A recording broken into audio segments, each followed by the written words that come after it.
folds and stuff. Yeah. K folds. Okay. But not like the Not just okay. Sure. topical. Topicals. Okay. Okay. All right. Well, before we get into more Scikit-Learn stuff, I want to talk to you about your project, and so please be trying to identify a data set, and I think I'll put in a checkpoint probably for Monday. This Monday? You want a little extra time? Well, what's the checkpoint Okay. is the real question. The checkpoint will be to say this is the data set I'm going to work with. Oh, thank you. Yeah. Okay. All right. You guys are like, meh. All right. Okay. All right. We'll say 1 week from today. I want you guys to have your group to have a data set identified, and then but then that will be what, 6th week already? Man. Okay. And then you only have a few weeks to do your stuff. Okay. So by next Wednesday, have your data set identified, and then there's going to be some, we're doing things on GitHub, but Jupyter notebooks, unfortunately, don't play nicely with multiple people like editing the thing at the same time. So I'll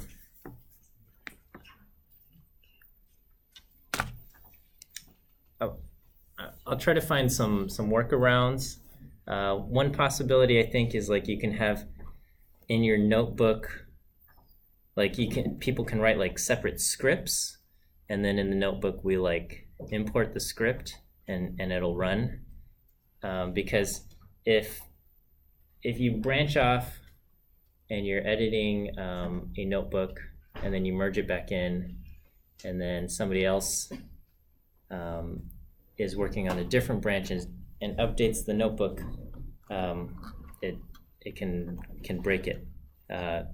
Text files, it works. The merging stuff works fine. But, so what's the script versus the notebook? Yeah.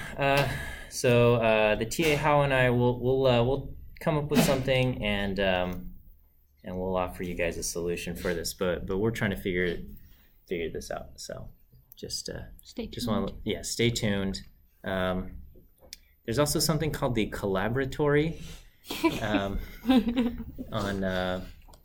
and it's offered by Google, but I don't know how much processing power they lend to you. So we'll have to figure that out. Okay, but the Collaboratory is kind of like it's like Google Docs and a Jupyter Notebook together. So it's kind of neat, but I haven't messed with it. Okay, I think last time on today is Wednesday, right? It is. It is. Okay, so on Monday we were doing just plain old linear regression with Scikit-Learn, and this is kind of so Scikit-Learn is this package with all of these kind of machine learning things, and it's not your traditional stats way for finding for fitting models. Okay, so in your Stats 101A class, you probably learned forward stepwise regression or something, and or backwards stepwise regression, and you start with like one, like what do? You throw them all, and then you take the one that has like the most significant p-value, you fit that one, and then you refit, and then you look at, and then you add them one at a time, right, until I don't know, your AIC or BIC or something, some kind of criterion, says like, all right, it's not worth it anymore. Okay, and then backwards you start with them all, and you throw them out. So Scikit-Learn doesn't exactly have a kind of a stepwise thing like that, and if you look at the some of the developer notes, they're trying to avoid this inferential approach for feature selection. They want kind of the computer to kind of select its own things. And so there's a few things, and we have ridge regression and lasso regression. And this may or may not have been covered in your 102B class. And so I'm going to do like a very quick crash overview of lasso and ridge as soon as I fix my pen.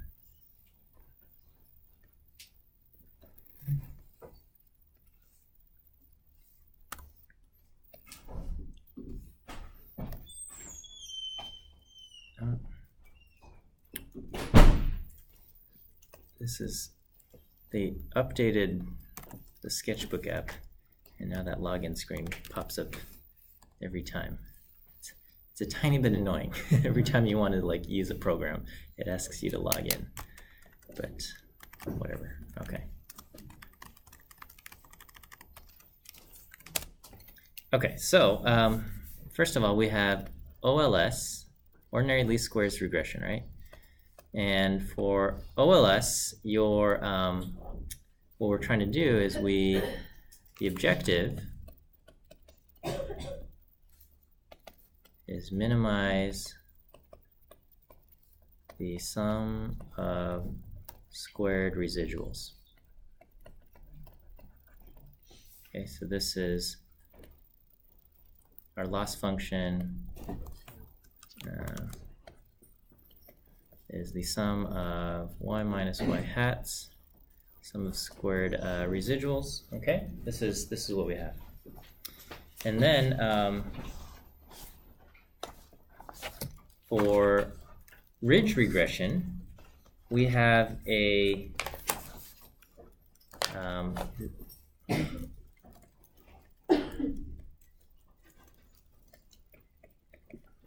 we want to our objective here is minimize basically, a modification, minimize, a modified loss function.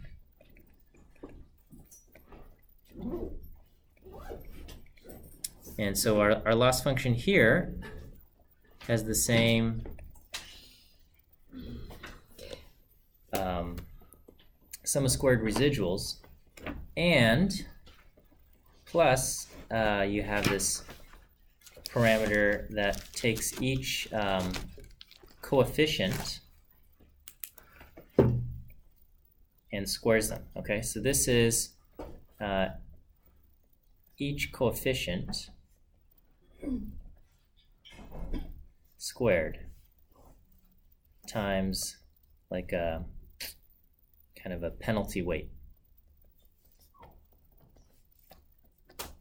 And the what this effect has is that, let's say you have different coefficients, and one of your coefficients is because we're trying to minimize this whole thing, we don't want any of our a's to get big. Okay, any of the coefficients for each of your terms, we don't really want any of them to get big. Okay, so this prevents any coefficient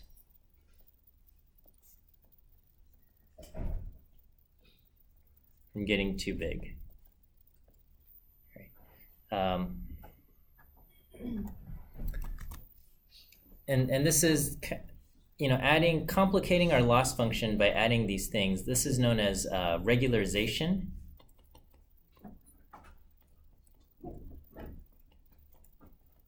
Right. And one of the reasons why we might want to do this is because, with plain old least squares regression, it's possible to get certain coefficients that, because of, unusual features in our data, we can have certain coefficients get really big. So one of the things is, if you have a bunch of variables that are collinear, that your coefficients can have very high variability, right? Like any one of those things can get huge while the others get small, or another model, depending on the data that you have, you might say like, you know, like in the housing data, one variable could be how many bedrooms the house has, and another could be how many closets the house has, and another could be how many bathrooms the house has, okay? And all of those things we would expect to be highly collinear, right? You're not gonna, if you have more bathrooms, you're gonna have more bedrooms, you're gonna probably have more bathrooms and also more closets, and if you have more, you know, any of these things. And so, you know, depending on the data set and what happens when you do least squares regression, it might say like bedrooms is super important, and then bathrooms and closets are not. But another data set, because of just different observations, might end up emphasizing the bathrooms and saying the other things aren't as important. Okay, and doing something like this to our loss function will have the effect of kind of reducing the variability in our model at the trade-off of now introducing some bias. Okay, so you kind of have this, there's always the bias-variance trade-off, and so the bias is that in the long run, if you use this, the average of all of your parameter estimates will not converge to the true parameter estimates because you've kind of, I don't know, put on this restriction here. Okay, so this is ridge regression. It introduces a little bit of bias, but it reduces the variance. Okay, introduces some bias to the coefficients, but reduces variance. Okay, and that your coefficients are less likely to bounce all over the place. Okay, that's ridge regression, and then there's also the lasso. And in the lasso, we have the OLS term, so our loss function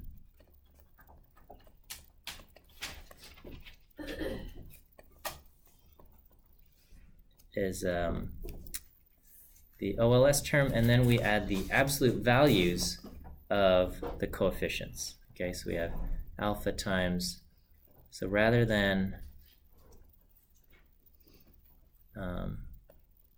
no, not squared, okay. So here, instead of squaring the coefficients, we just add the absolute values of them.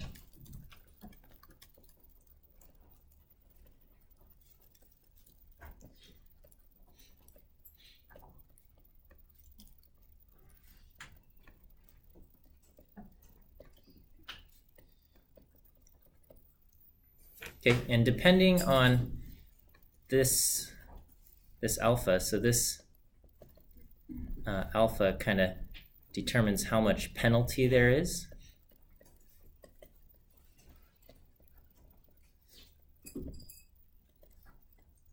To the additional term, right?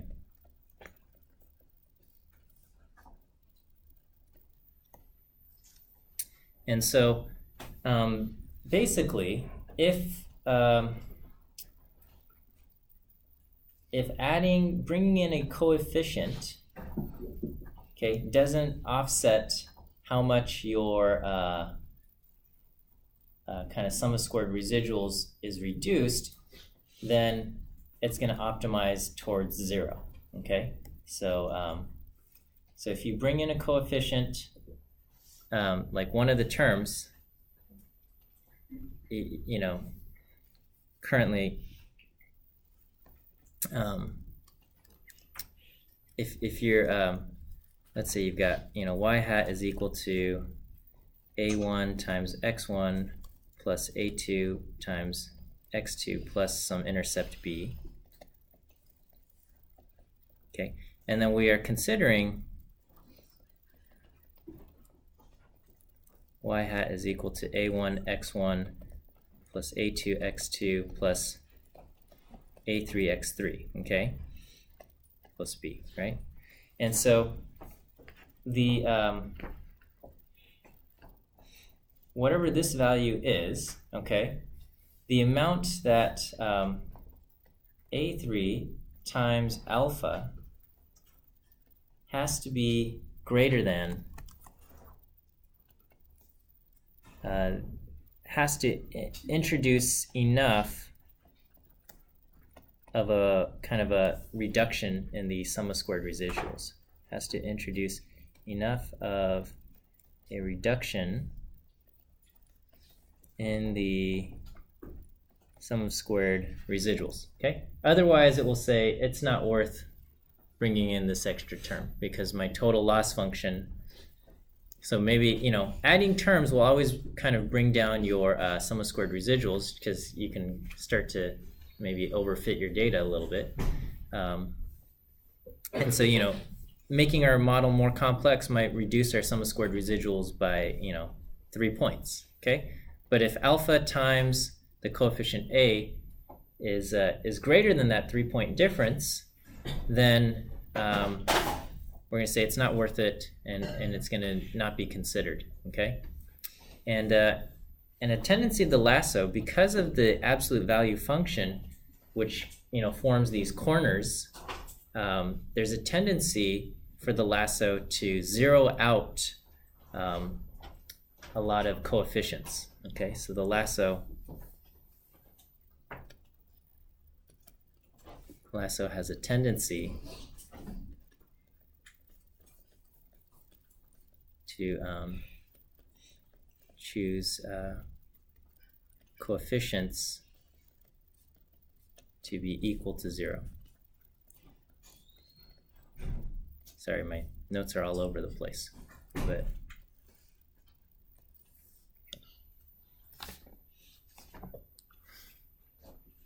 all right. So so we can implement kind of try ridge regression, try lasso, and then there are I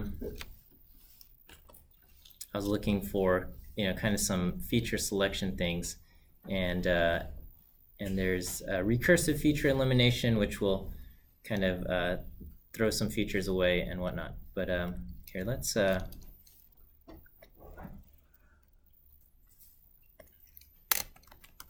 going to copy all of this over, and then we'll come over to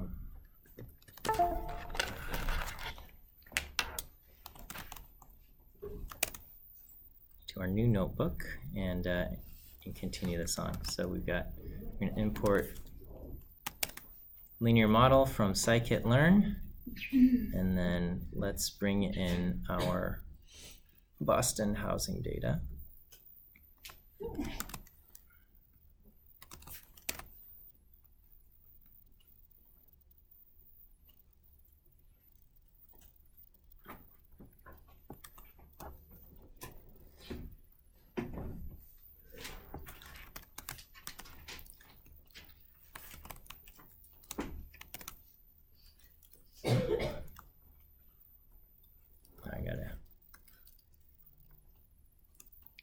To Boston to a data frame.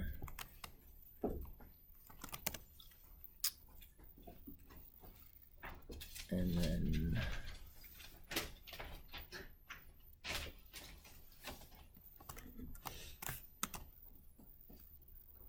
I hope this works.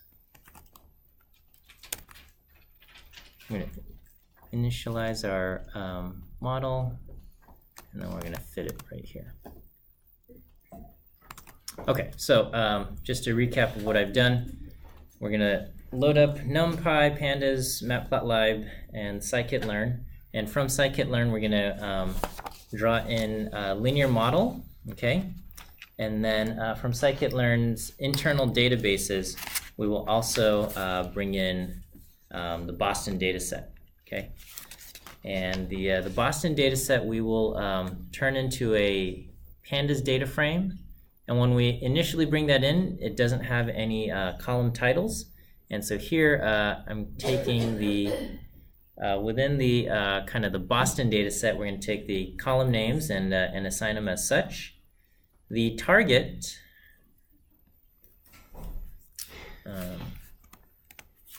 is, Boston.target.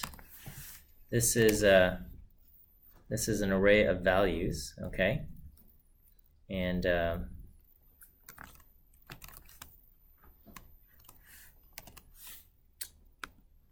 this is the one-dimensional array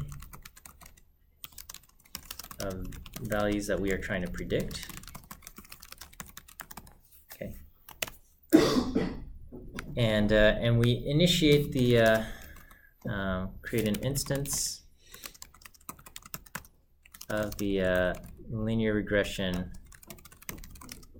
kind of model. Okay, so this is kind of the thing that we're trying to fit, and then we fit our feature, x, I have to define x.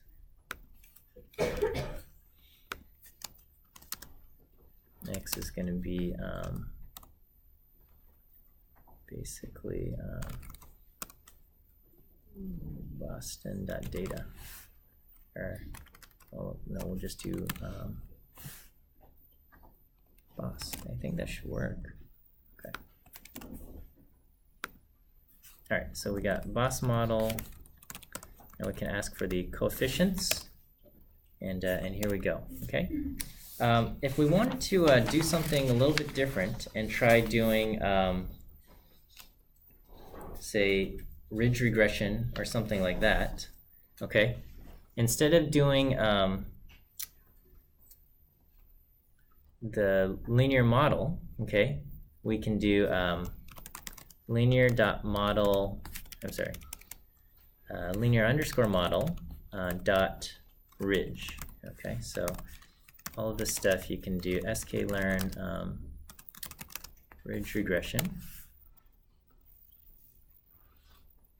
linear underscore model dot ridge, okay, and here it gives an alpha of 1.0.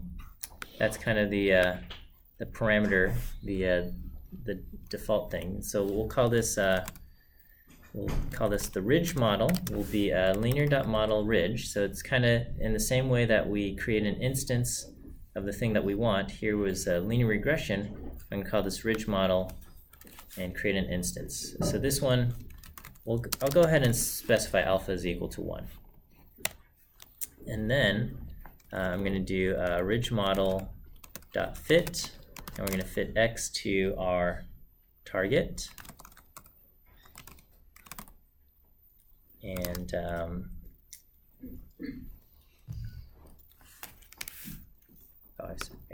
going to say alpha equal to 1, and I think it defaults to, when you call ridge, got to call normalize, okay?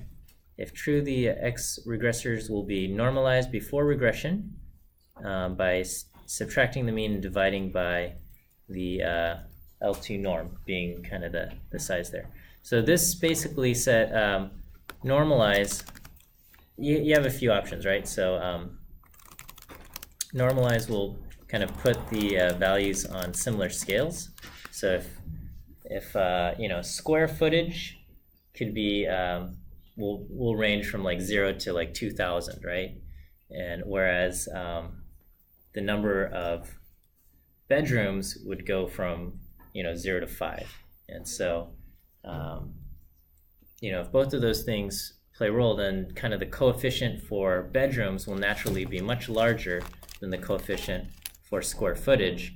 And so normalize will kind of put them on similar scales. Okay, you don't have to normalize, but there we go. So we got ridge model, and then we can ask ridge model dot coefficients, and we can see if it makes So if we look at these kind of coefficients and see how did this perform. you know, it's hard to tell, right? So one way we can kind of look at this is kind of the r squared value. Okay, so we can get an r squared value, or no, I'm sorry, not the r squared, the score of our, what is this? So we can ask for the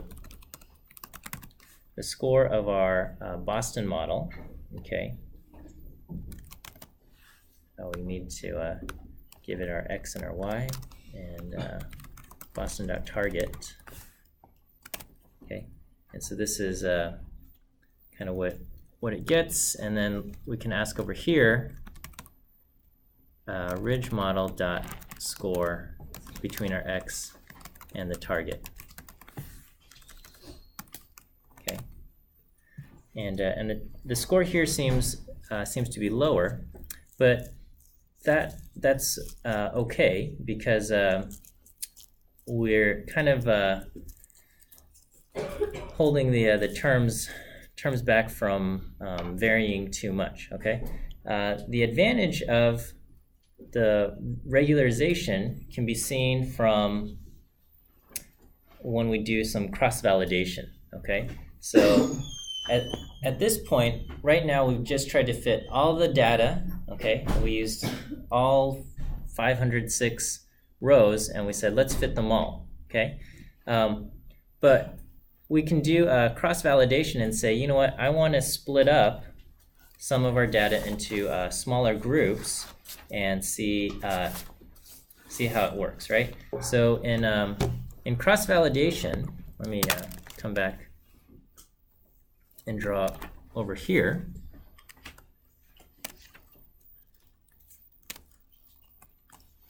Is, you know, you take your data. This might be the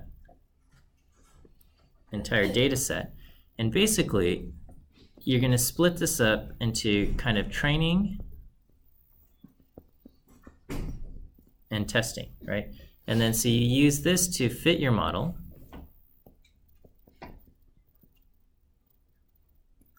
and then you use this to see how well it fit, how good is the prediction.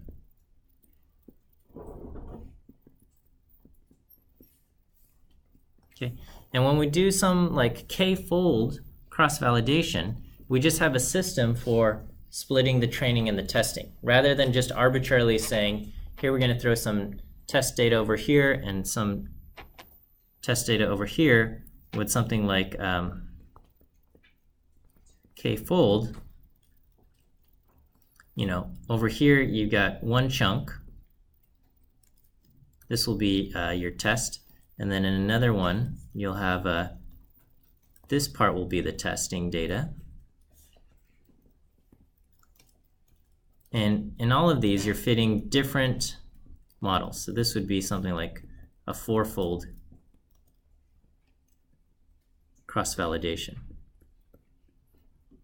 Okay, so each of these things would be kind of different test sets, and you would use this to train, and you would use the other part to test.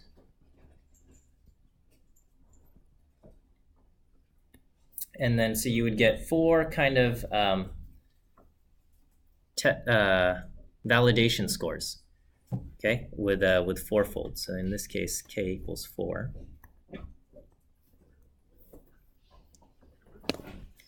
And we would get you know, 4 different test scores. And so so this can be done nicely for us with the cross-validation function in Scikit-Learn. Okay, so this is when we fit all of the data points. Okay, I need to clean this up here. So for this, we would import from Scikit-Learn model selection, import cross-validation score, okay? wait, oh shoot. Cross-validation, yeah, cross-validation score. And we've got our linear model.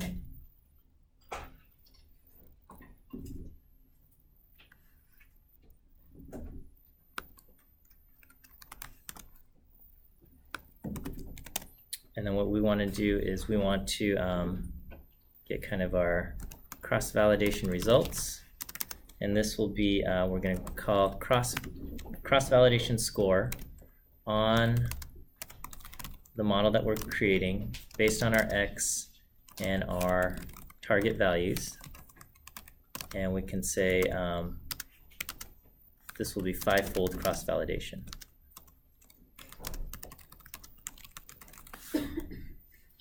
Okay, and then let's print out our cross-validation results. Okay, and we can see kind of how these values vary, and so they vary quite wildly all over the place. Okay, so lots of variation. Okay, which is undesirable trait. Okay, meaning that just if the initial data set that you have is just a little bit off,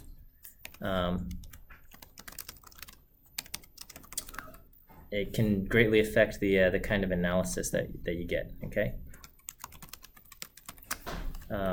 Shoot. Okay. And if I do this basically the same thing, but with the ridge regression, we should get something that performs a little bit better. Okay, so it reduces the variance.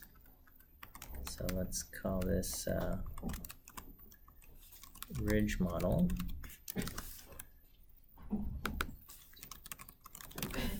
Okay, and I did the wrong. That's fine. Okay. Okay, so if we compare the the amount of variation here, there's a little bit less than there is over here, which is good. Okay, I'll go through and I'll add some commentary on this to kind of point out what it is that we're looking at. But we'll end here for now, and then we'll take a look. So yeah, please start thinking about your data sets that you'll be using. So what are the like